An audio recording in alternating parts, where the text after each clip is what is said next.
I'm Lamar L Fleming. I grew up in Augusta, Georgia. I went to public schools. I went to Richmond Academy, which was the oldest military public high school in America. Until they co-educated it my year, it was a total man's school, but became co-ed. And when I was in high school, they put in something called 6-4-4 plan. 6 years of grammar school, 4 years of junior high school, and 4 years of senior high school, which included 2 years of college. Our football coach said, I can't have a football team that way. So he took 90 of us athletes, and girls and boys, and carried us to the senior high school. And we had our own curriculum. That group of people, when they became seniors, won the state championship in every sport except one, and that was basketball. And we lost at Decatur High School. I graduated from Richmond Academy, had a scholarship to the university, academic scholarship to the University of Georgia. I went to Georgia. I majored in chemistry. I graduated. I went to the Medical College of Georgia in Augusta, which was right around the corner from my house, and graduated from there. And then I went to Parkland in Dallas, and I was told by the chief of surgery that he had never known a decent surgeon that hadn't had some internal medicine. So I went to Parkland on a straight medical internship and residency. And when I got there, of course, Vietnam was wide open. And so they said I couldn't change my major. I had to stay in internal medicine. I stayed in internal medicine for 2 more years. I was drafted into the Navy, and they told me I could either be under the water or in the air, and I said, I'm going in the air. And so I was a flight surgeon for 3 years. I went into practice for 6 months in Pensacola as an internist. Was bored stiff. And I came back to Sally, and I said, Sally, we just got married. I said, I don't think I want to be an internist. And Dr. Logue had offered me a place at Emory if I'd come back in internal medicine. I said, I want to be an orthopedist. She said, what? I said, yeah. And she said, well, now, where do you want to do your residency? I said, well, I'm not sure. And I thought I could go back to Parkland in orthopedics, but they put it in something called the match. And they had 3 guys getting out of Vietnam that were coming back, and I didn't match with them. And so I had to do a year of general surgery in Augusta, and then I got a residency at Duke. The guy that I had been in med school in Augusta was a chief resident at Duke, and he told me, he said, come up and interview. I'm pretty sure you can get a residency. And so I went up. His name was Bill Ogden, and he was from Macon, and he hadn't gone in the military yet. He'd done his orthopedics. He'd done internal medicine too first. And so I went to interview. I said, my brother, who was a doctor, had been cadaver partners with the chief at Carolina. I said, I'll interview at both places. So I went and interviewed at Carolina, and they were the nicest people in the world. And I went to interview at Duke, and they put a scrub suit on me and made me work. And I came back that night, and I had plaster in my hair and everything else. Sally says, it looks like we're going to Duke. I said, well, I don't know. And I interviewed with Golden by shaking his hands. That's all we ever did. And I called back to tell him I appreciated the interview and all the stuff that you always do. And Golden said, you start July 1st. Don't be late. And I turned around to Sally. I said, I didn't mean to say I was going to start it. She said, you better call back up and tell him. So I called back up, and his secretary, who became my closest friend, said, he doesn't like people to turn him down. You better be here. And so that's how I got orthopedic residency. And then at the end of it, I was groomed to go to Rome, Georgia. My grandmother was from Rome, Georgia. Her father was a doctor in Rome and had the competitive clinic to Sally's uncle, who had the Harbin Clinic. And I was going in with a Duke-trained guy, Dr. Kelly was his name, just like the guy I ended up with at Emory. And he gets in a fight with Sally's uncle. And I said, oh, I ain't getting into that. Not a family fight. And so I started looking around in Atlanta, and I got an offer from Piedmont, and I got an offer from Tom Whitesides. Tom gave me a firm thing. He'd pay me $40,000 a year. The guy at Piedmont said, I'll give you $20,000, and anything you make, you can get as your bonus. And I like anybody who's scared. I took the real money. And I'm glad I did. I had a lot of fun at Emory. And it's amazing when you're trained in a program like Duke, it's almost sad to go into private practice because you're so much ahead of everybody else. And I had learned something that nobody in Atlanta knew at that time, how to arthroscope.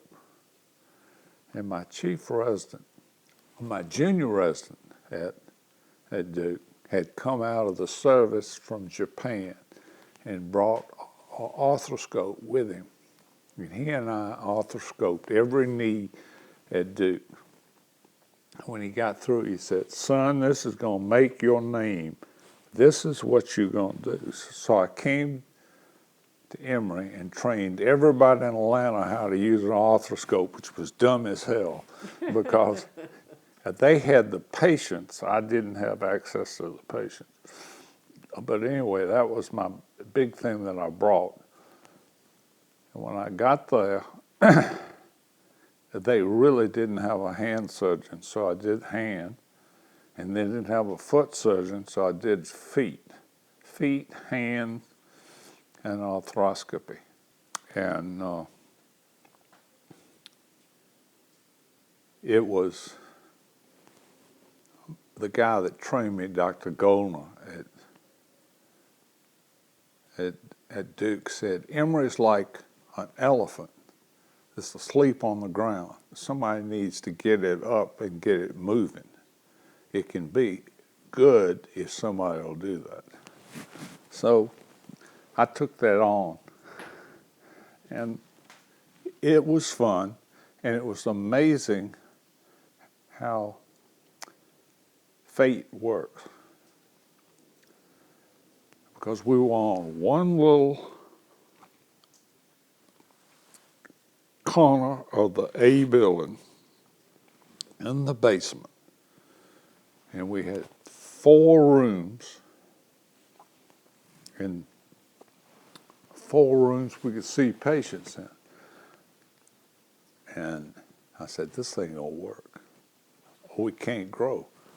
And at that time, we were a division of surgery. And I promise you, you cannot function with 2 folks taking the money above you to try to build a department. So Tom Whitesides stood up, and it was in December, and said, we aren't going to cover Grady anymore unless you make us a department. We'll all resign. Well, the chief of surgery, who did not like Whitesides for some reason, I don't know why, but he finally bent and said, okay, you can be a department, but you can't be the chief, to Whiteside. And so they had a national search. I mean, Riggins was the choice of Tom Marks, who was a private guy in town.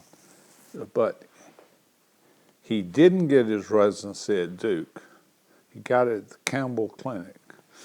And he'd gone to California, and he'd gotten fired in California. And so he was in private practice when they brought him back to be chief. And 3 of us petitioned the dean that he was that bad. And so they brought in a committee and agreed with us. So he stepped down, and I took over as the acting chief with the understanding that I could apply for the job. And this is serendipity. I went to an exercise club, and one of the guys in the exercise club was head of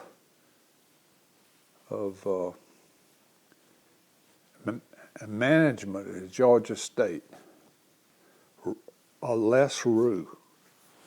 And Les, I turned to him and I said, Les, I'm applying for this job, but I don't have a business plan. Can you give me a business plan? And so we worked together. And that was the first business plan that had ever been presented at the Emory Clinic. And we had the first budget at the Emory Clinic, because before, how the budget worked, at the end of the year, they made the budget. And so they always made their budget because it was at the end of the year. And so I said, that ain't how it's supposed to work. But anyway,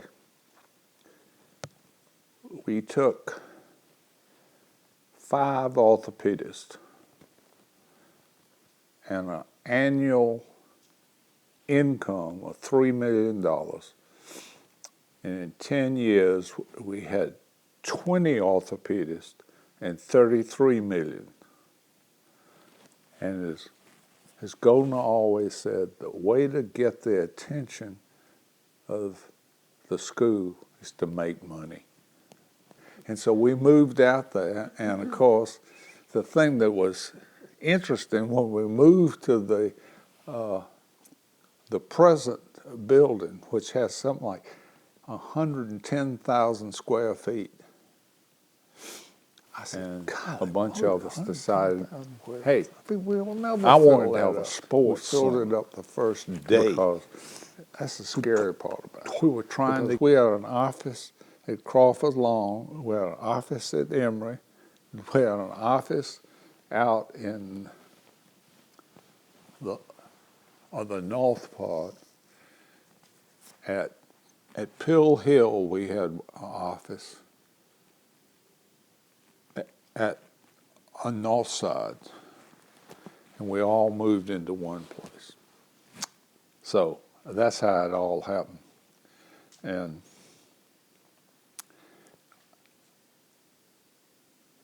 it was interesting when I was trying to find an orthopedic resident. I interviewed with Dr. Kelly, who is head of the department. And at the end of it, he said, "I don't think you should come here. I think you should.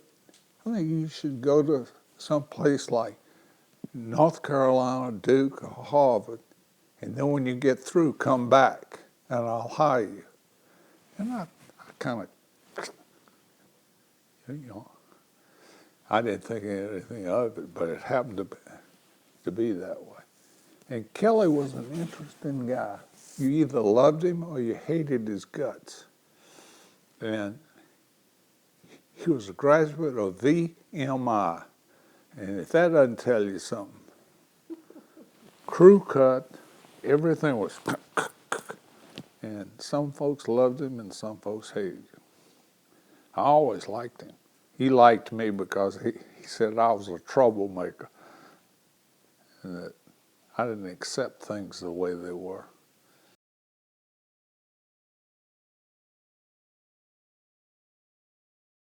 I didn't know anything about it until I was an orthopedist.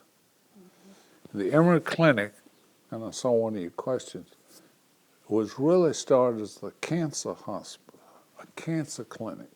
It was part of the hospital, and it was Robert Woodruff that gave the money to build the building across the street. And the Emory faculty came from the military unit that had been in the Second World War. And all of them were military, and all of them came back to be the staff at the Emory Clinic. And Kelly had been at the Greenbrier. That was a terrible place to be stationed, wasn't it? If you know anything about the Greenbrier, it's in West Virginia, and it's a beautiful place. And Kelly was there, and most of the staff had been in that unit.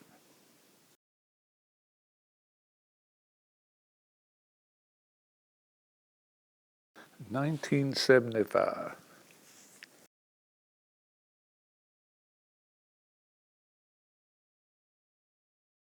I was an instructor in orthopedics. That's as low as you can get.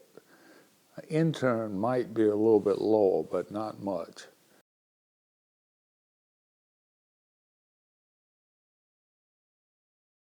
Yeah.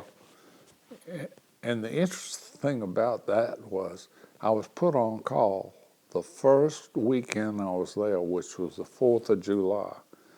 And my first operative case was a First Baptist Church preacher who had broken his hip tripping on the swimming pool at somebody's house.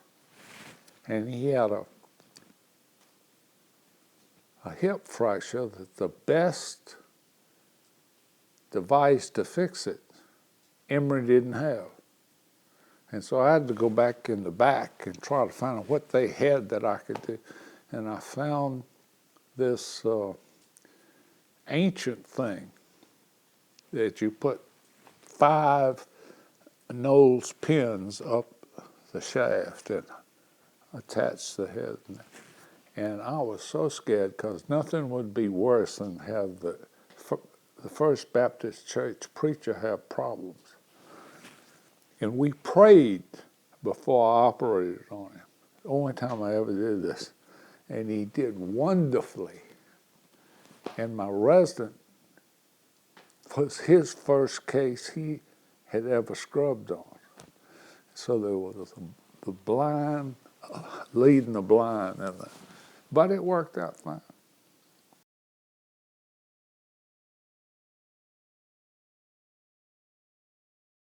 Why? Sally's mother. Sally's from Atlanta, and her mother had been diagnosed with cancer. So it was good to come back. And we wanted to be around at that time. And she had followed me in about 8 different places. And she said, I want to go home.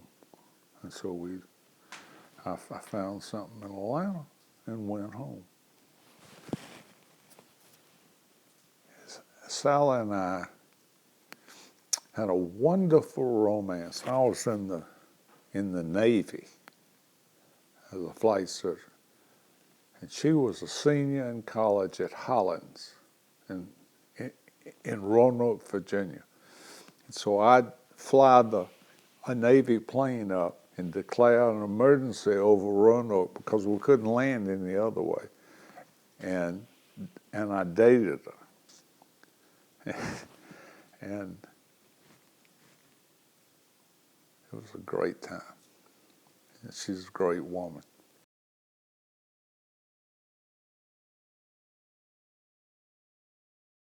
46 years this year.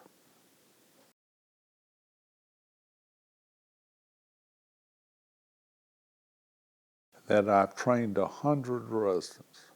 I've lived with them, every one of them. They're part of my family. And I'd probably let every one of them except one operate on me. And I didn't really train him, Whitesides did. But I fired a lot of people. And the interesting thing, I have 2 girls.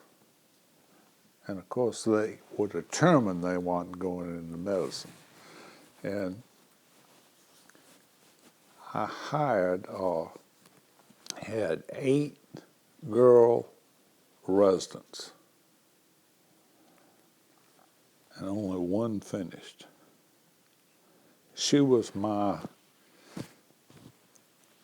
student, good German Frau, and she was as strong as any of my residents. And she didn't get in the residency because she didn't do that well in college or in med school.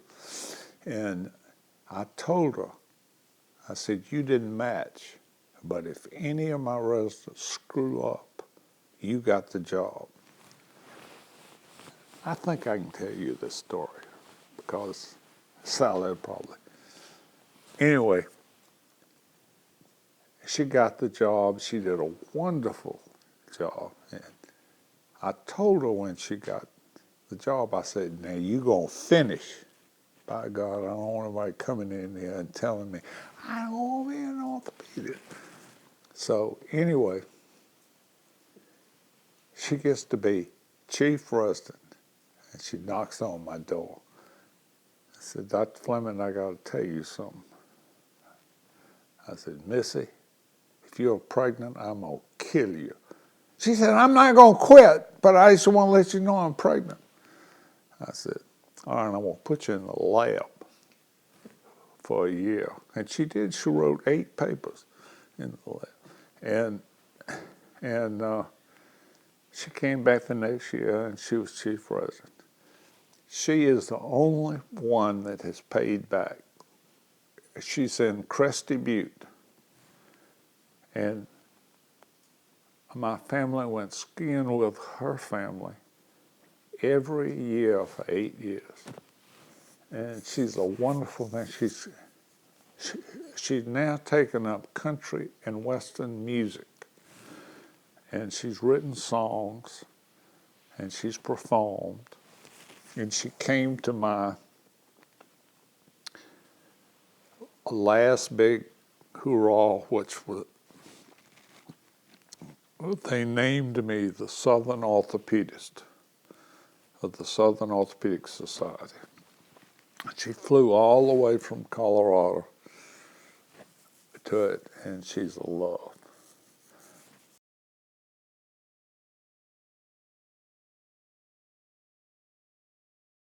Of Emory Clinic. Well, If the university doesn't prevent it, it can be anything it wants to be. The Mayo Clinic is in Florida. The Cleveland Clinic is in Florida. There's really no national clinic in Georgia except Emory. And Emory can be anything it wants to be, but it has to have an aggressive person running it that allows good people to have jobs and turn them loose. That's what I did.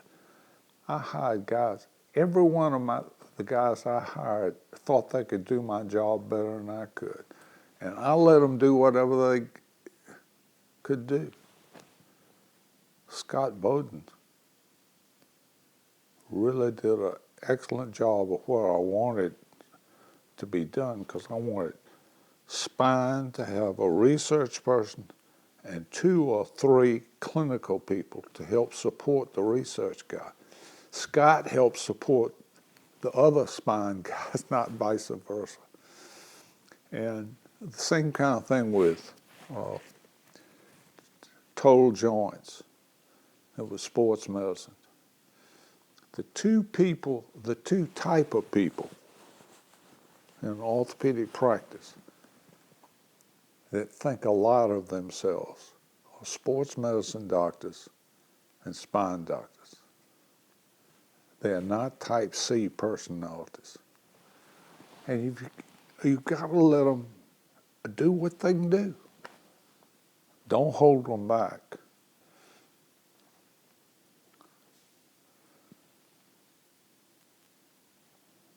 I mean, Charlie Hatcher was an unbelievable politician. He and my brother were in medical school together. Bill always said that Charlie would come out of exam and say, "Fleming, what was the answer to number 3?" And Bill would say so-and-so. And he said, "No, you're wrong."